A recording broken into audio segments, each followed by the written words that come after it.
샬롬, 저는 김천구미지구 출신인 44기 훈련생 간사 엄혜린입니다. 푸르른 이 계절을 살아가면서 오늘도 감사가 넘치는 하루를 보내시길 소망합니다.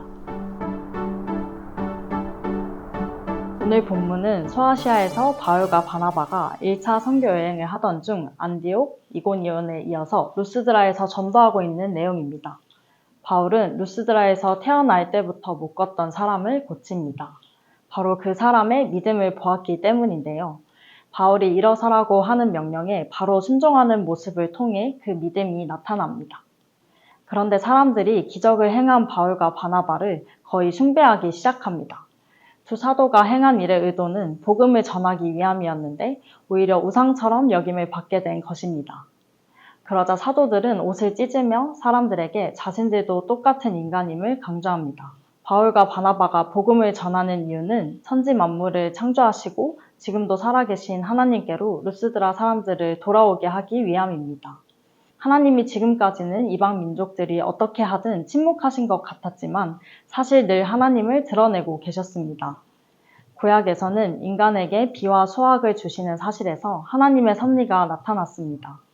바울과 바나바는 우리에게 자신도 인간에 불과하다는 사실과 오직 하나님만이 선하시다는 사실을 전파하면서 겨우 무리를 말리고 자신들에게 제사 지내지 못하게 합니다. 그런데 19절에서 안디옥과 이고니온에서부터 계속 바울과 바나바를 회방하고 박해하던 유대인 무리가 또 여기까지 쫓아온 것을 볼 수 있습니다. 유대인 무리는 군중들을 다시 선동하고 바울을 돌로 치게 하여서 사람들이 보았을 때 거의 죽은 줄 알 정도가 되었습니다. 방금까지는 우상으로 추앙을 받았는데 또 다른 극단의 반응으로 박해를 받은 것입니다. 하지만 이 두 사도는 지속적으로 박해를 받으면서도 복음 전하는 일을 멈추지 않습니다. 더군다나 복음을 전하다가 하나님이 가장 싫어하시는 우상 숭배를 받는 대상이 되기까지 했음에도 복음의 순전함을 전하기 위해 애씁니다.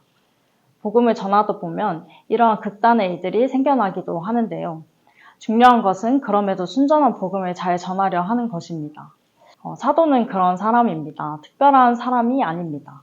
하지만 같은 인간이라도 사도들 안에는 순전한 하나님의 복음이 살아 있습니다.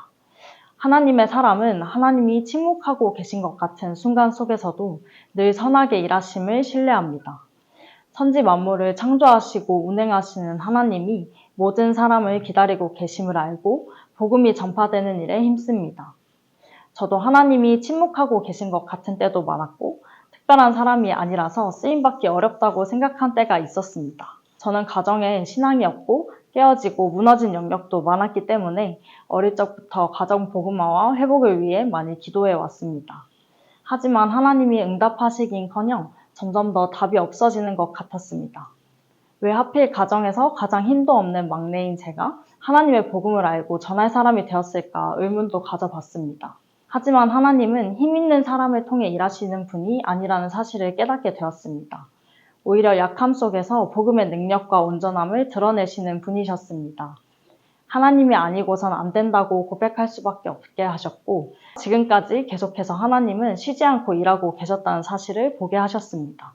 내가 이 정도 했으면 열매를 주셔야 한다고 여겼지만 하나님은 섬세하고도 지속적으로 저의 가정에서 일하고 계셨습니다.